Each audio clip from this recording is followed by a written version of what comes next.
Right now, while you are listening to this, somewhere in the world, there is a building the size of a few football fields, humming in the dark, packed wall to wall with machines that never sleep. Inside that building, tens of thousands of tiny calculators are working flat out, all at once, just to finish somebody's sentence. Not one sentence. Thousands of sentences from thousands of strangers, all in the same heartbeat. Someone in Tokyo is asking how to apologize to a friend. Someone in Lagos is asking for help with their homework. Someone in a kitchen not far from you is asking what to cook with 3 eggs and a tired onion. And every single one of those questions is being answered by the same strange machine, doing the same strange thing over and over, millions of times a minute. Here is the part that should stop you. That machine does not know any of those people. It does not know the answer before it starts. It is, in a very real way, guessing. And somehow, the guess comes out helpful. So that is the question I want to chase today. The simple one, the one a curious kid would ask before anyone taught them to feel silly about it. When you type something to ChatGPT and words come pouring back, what is actually happening in there? Who or what is doing the answering? And how on earth does a machine that is only guessing manage to sound like it understands you? I promise you this. By the end of this, you will not just have a vague picture. You will be able to follow the whole thing one honest step at a time, from the letter you type to the sentence that comes back. And once you can see it, you cannot unsee it. The whole thing stops feeling like magic and starts feeling like one of the cleverest tricks human beings have ever built. Let us start at the very bottom, with something you already know better than anyone. You finish people's sentences all the time. You do it without trying. If I say, twinkle, twinkle, little, your brain has already said, star, before I finished. If a friend starts, I'll have a coffee with milk and 2, you are halfway to sugars. You are not reading their mind. You have just heard those words sit next to each other so many times that the next one feels obvious. That little knack, that feeling of, I know what comes next, is the entire seed of this whole thing. Hold on to it, because believe it or not, that is all ChatGPT is really doing. It is finishing the sentence, over and over, one word at a time. Now you might be thinking, hang on, that sounds far too simple to explain something that can write a poem or fix your code. And you would be right to push back. So let us be honest about the gap, and then close it slowly, piece by piece. Here is the first piece. To a computer, words are not words. A computer has no idea what a cat is or a kitchen, or sorry. All it has underneath everything is numbers. So before anything else can happen, your sentence has to be turned into numbers. That is step 1, and it is less mysterious than it sounds. Imagine you took the whole written language and chopped it up into little common chunks. Not quite letters, not quite whole words, chunks. The word cat might be 1 chunk. The word unbelievable might be 3 chunks, something like hone, believe, able. These chunks have a name. They are called tokens. A token is just a small, common piece of text, the kind of piece that shows up again and again across millions of pages. Think of them as the Lego bricks of language. Some bricks are whole words, some are bits of words, and you can build any sentence by snapping enough of them together. So the very first thing that happens the moment you hit enter is that your message gets broken into these tokens. Your question becomes a string of bricks, and every brick has a number, like a name tag. From that point on, the machine is not thinking about your words at all. It is thinking about a long line of numbers. Now picture a vast library. I want you to really build this picture in your head, because we are going to live inside it for the rest of this episode. Picture a library so big it has no walls you can see, shelves running off into the dark in every direction, holding not books exactly, but every pattern of language anyone has ever written down. And at the front desk of this library sits one worker, just one. And here is the strange thing about this worker. They are blindfolded, and they have a single job. You slide your string of bricks across the desk, and they have to guess the very next brick. That is it. That is their whole job. Guess what comes next? And that is our anchor for today, the picture to keep coming back to. A vast library and one blindfolded guesser at the front desk, finishing your sentence 1 brick at a time. Everything else we talk about is really just the answer to one question. How does that blindfolded guesser get so unbelievably good at guessing? So let us ask it. How does the guesser learn? Here is where the story gets its first proper turn. The guesser was not born clever. At the start, it was hopeless. If you slid your bricks across the desk on day 1, it would have guessed pure nonsense. Random rubbish. The way it got good is the heart of the whole thing, and it is going to sound almost too plain to be true. You teach it by hiding the last word and asking it to guess billions and billions of times. Let me show you what I mean. Take a sentence, any sentence. The sun rose over the dawn. and then hide the next word. The real next word, let us say, was hills. Now you hand the half sentence to the guesser and let it guess. Early on, it guesses banana. Wrong. So you gently nudge it. You go inside its head and turn some tiny dials, just a hair, in the direction that would have made hills a bit more likely and banana a bit less likely next time. Then you do it again. New sentence, hide the last word. Guess, nudge, nudge. Now do that not 100 times, not 1,000,000 times. Do it across a chunk of text so large that no human could read it in 1,000 lifetimes. Books, articles, conversations, arguments, recipes, instructions, jokes, the lot. Every time, the same little game. Hide the next bit. Guess it. Get nudged towards the truth. And here is the quiet miracle buried in that boring loop.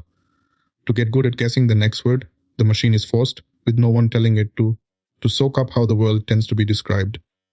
Think about it. To finish, the capital of France is with Paris. It has to have stored somewhere in those dials the fact that Paris and France belong together. To finish, she dropped the glass and it with shattered or broke. It has to have absorbed something about how glass behaves when it falls. Nobody sat it down and taught it geography or physics. It learned those things by accident as a side effect while trying to win the next word guessing game. The knowledge sort of fell out of the guessing. Sit with that for a second, because it really is the strangest idea in here. We did not build a machine and fill it with facts. We built a machine obsessed with finishing sentences, and the facts crept in on their own because you cannot finish sentences well without them. Now let me show you how meaning ends up tucked inside those dials, because this part is genuinely beautiful and it is easier than it sounds. Think about the words king and queen. To you, they feel related. A king and a queen sit close together in your mind, royalty, crowns, thrones, all of that. Now think about king and banana. Those feel miles apart. Here's the lovely thing. Inside the machine, every token, every brick gets turned into sort of position, a spot in a vast invisible space. And the training quietly arranges that space so that words, which mean similar things, end up sitting near each other, like books on the same shelf, while words that have nothing to do with each other end up far apart in different corners of the building. So king and queen land close together. Paris and London land close together, both in the neighborhood of cities. Happy sits near, glad and cheerful, and a long way from miserable. Nobody drew that map by hand. It arranged itself automatically out of nothing but the next word game, because words that show up in the same kinds of sentences naturally got pushed together. And once you have a map like that, something almost magical falls out of it. The machine can handle a word it has barely seen by noticing which familiar words it sits near. It can deal with the new by leaning on the old. That invisible map of meaning, built entirely from guessing, is a huge part of why the thing feels like it understands you. It is not understanding the way you do, but it has a shape of meaning to lean on, and that shape is doing an enormous amount of quiet work. But I have been waving my hands at something. I keep saying, I turned some tiny dials inside its head. What dials? What head? Let us open it up. Gently, no maths, I promise. Picture the guesser's brain as an enormous wall of dials. Knobs, like on an old stereo, but absurdly many of them. We are talking numbers so big they stop meaning anything. A serious version of this machine has somewhere on the order of hundreds of billions of these little dials. Each dial, on its own, does almost nothing. It just nudges the guess a tiny bit one way or another. But you stack hundreds of billions of them together, all whispering their small opinions about what comes next, and the combined whisper becomes a very confident, very specific guess. These dials have a name too. They are called parameters or weights. A weight is just one of those knobs, one number that says how strongly one little pattern should pull on the answer. When people say a model is huge, this is what they mean. They mean the wall of dials is enormous. More dials means more room to store subtle patterns, which means better guesses. And the only thing that training ever does, that whole billions of times guessing game, is slowly turn every one of those dials to a better setting. That is it. Training is just dial turning at a scale that breaks your imagination. So now we have a picture, a blindfolded guesser with a wall of hundreds of billions of dials and a long, patient process that set every dial by playing, guess the next word, across a mountain of text. Good. But there is still a gap, and it is a big one, and I do not want to skate over it. How does the guesser know which earlier words matter? Here is the problem made plain. Take the sentence, the trophy did not fit in the suitcase because it was too big. Now, what does? You know instantly, of course, the trophy was too big. But change one word. The trophy did not fit in the suitcase because it was too small. Now, it means the suitcase, same sentence, almost, one word flipped, and suddenly it points somewhere completely different. For the guesser to handle that, It cannot just look at words one at a time, marching along in a line. It has to be able to glance back and decide, for every single word, which of the earlier words it should be paying attention to right now. When it gets to, it has to learn to look back and ask, what am I really talking about here, the trophy or the suitcase? And which other words help me decide? This ability, this glancing back and weighing up which earlier words matter for the word you are working on, is the single most important trick in the whole machine. It has a name. It is called attention. And it is exactly what it sounds like.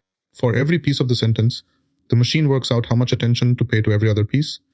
It is like reading a sentence and, for each word, quietly drawing faint threads back to the words that give it meaning. It sends a strong thread back to trophy. Too big sends a thread to.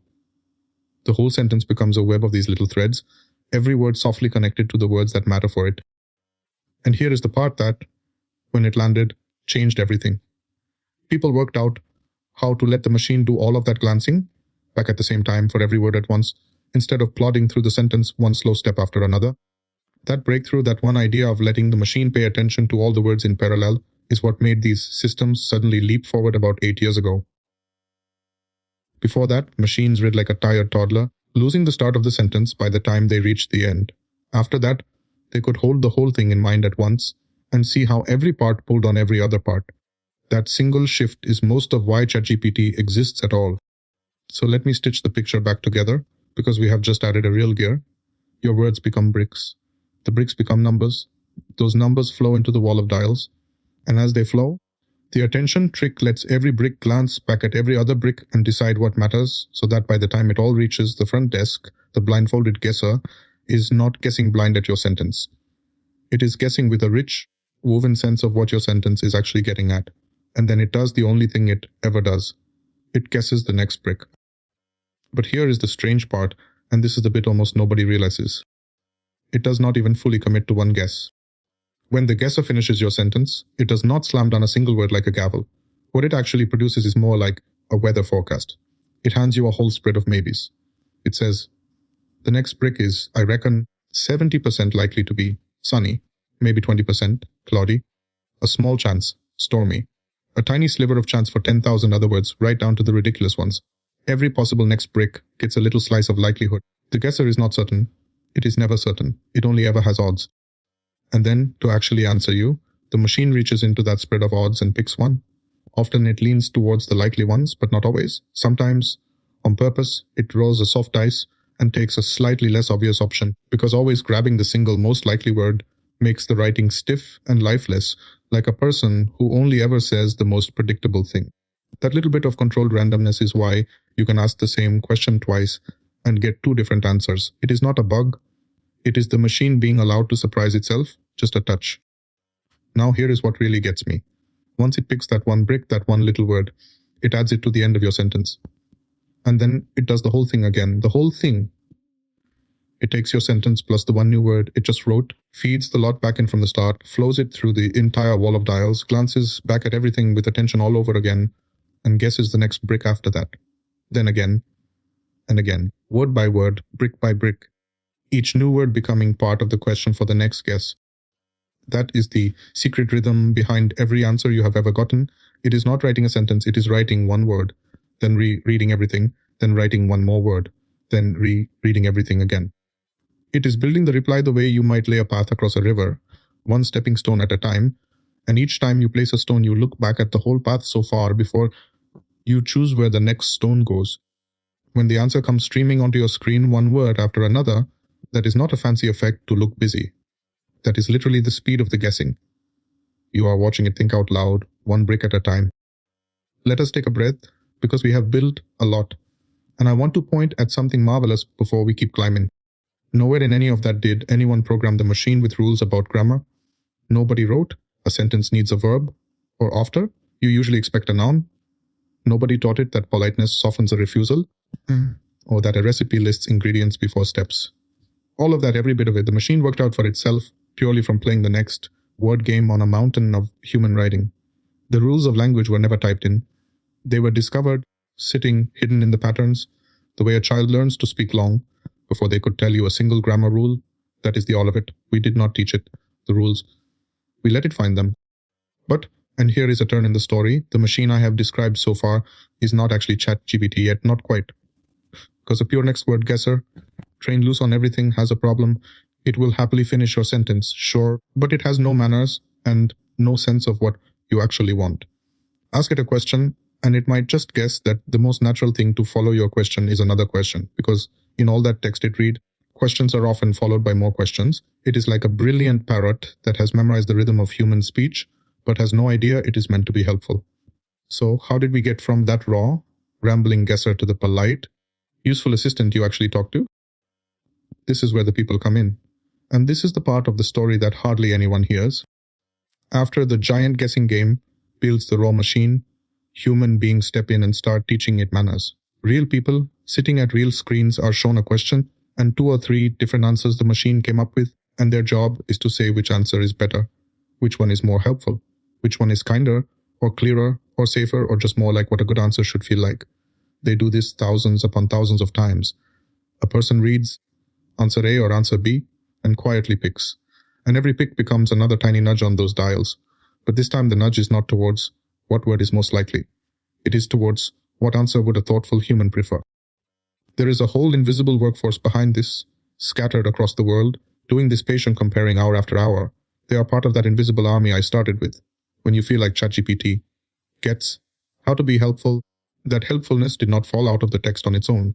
It was poured in, judgment, by people you will never meet, who taught the machine the difference between an answer that is merely likely and an answer that is actually good. The raw guesser learned the world from books, but it learned how to behave from humans, one preference at a time. And there is a clever twist hidden in that step, because you cannot have a human sit and judge every single answer forever. There are not enough hours in the world. So here is what gets done instead. Those thousands of human judgments get used to train a second little machine, a kind of tester, whose only job is to predict what score a human would have given. Once you have that tester, you can let it judge millions of answers automatically, standing in for the people who taught it.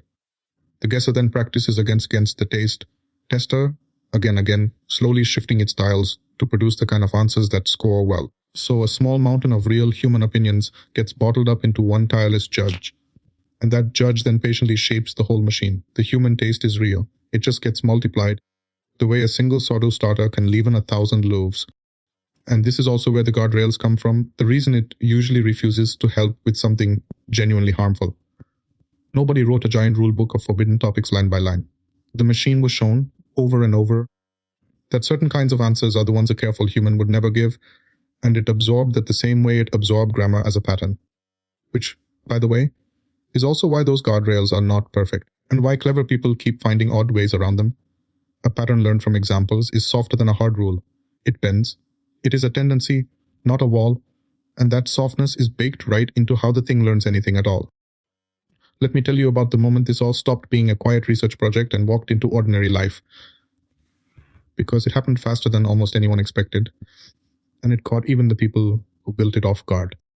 At the end of 2022, the team behind this released a version of their guesser with a simple chat box on the front, almost as an afterthought.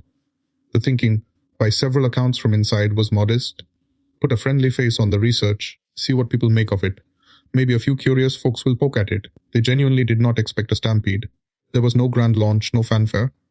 Just a link, quietly put into the world on a normal day. And then the strangest thing happened. People started telling other people. One friend showed another. Someone passed it an answer into a group chat and said, "You have to see this." Within 5 days, somewhere around 1 million people had signed up to talk to it. Within 2 months, that number had climbed past 100 million.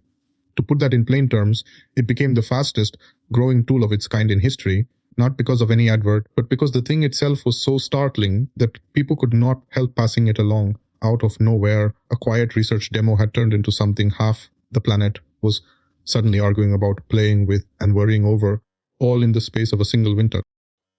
And the engineers behind the scenes were not popping champagne. A lot of them were panicking, because every one of those 100 million people wanted to talk to that one blindfolded guesser at the front desk, all at the same time, and there were not nearly enough machines to go round. Which brings us, at last, to the part of this story that runs closest to the edge. I want you to feel the weight of what is actually happening every time you press enter. Remember those tiny calculators I mentioned at the very start, the ones humming in that dark building? Those are real, and they are special, and they are scarce. To run the guesser at all, you cannot use an ordinary computer chip, the kind in your laptop. The wall of dials is so vast, and so many numbers have to be multiplied through it for every single brick, that you need a particular kind of chip, one originally built to draw video game graphics. Because it turns out the maths of drawing explosions on a screen is weirdly similar to the maths of running this guesser. These chips are expensive, they run hot, and the whole world is fighting over them at once. So here is the tightrope. Every time you send a message, your string of bricks has to be handed to one of these special chips, which then does an eye-watering amount of multiplication through that wall of hundreds of billions of dials just to produce your first word.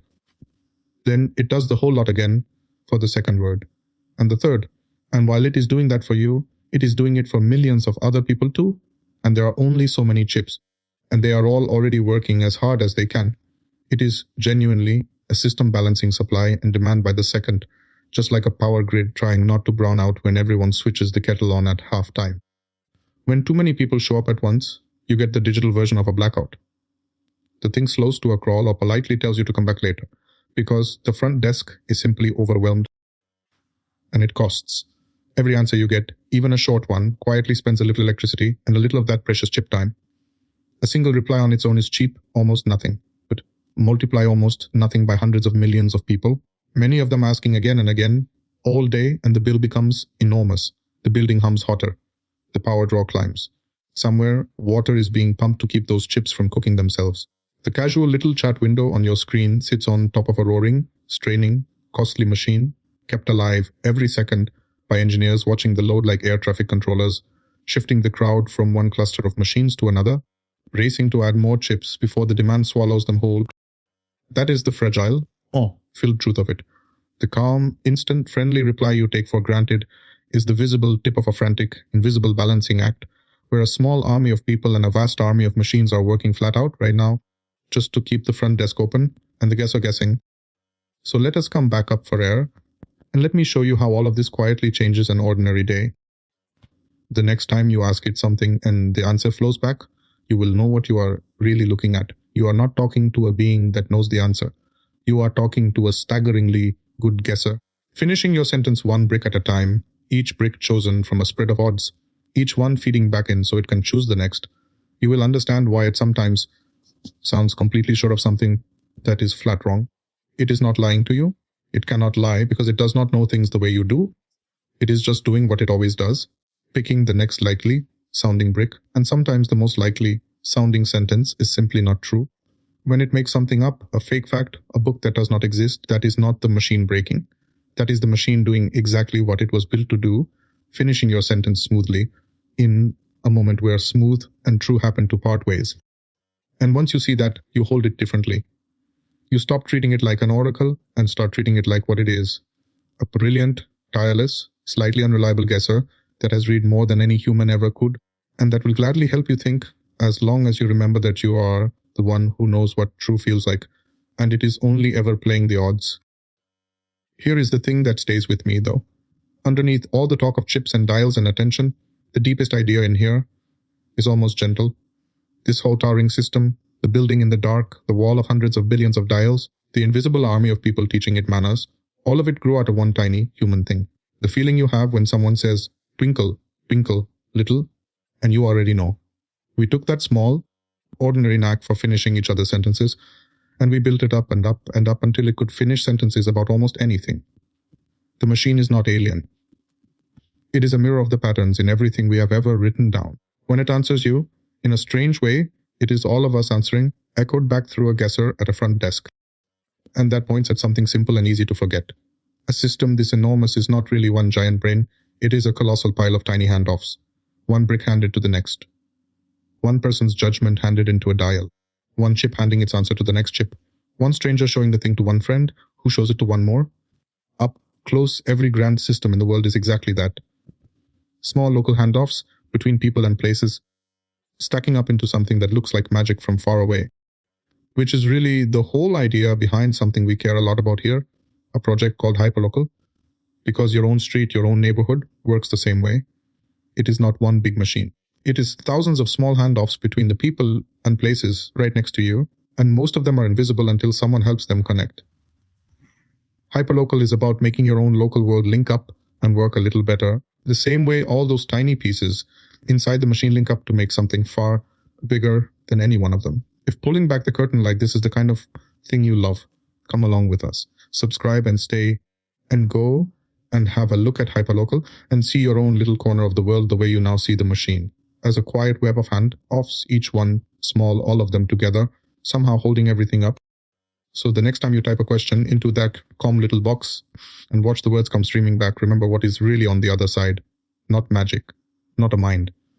Just a building humming in the dark, a small army that never sleeps, and one blindfolded guesser at the front desk, finishing your sentence, one brick at a time, faster than you can blink, for you and for a million strangers, all at once, right now.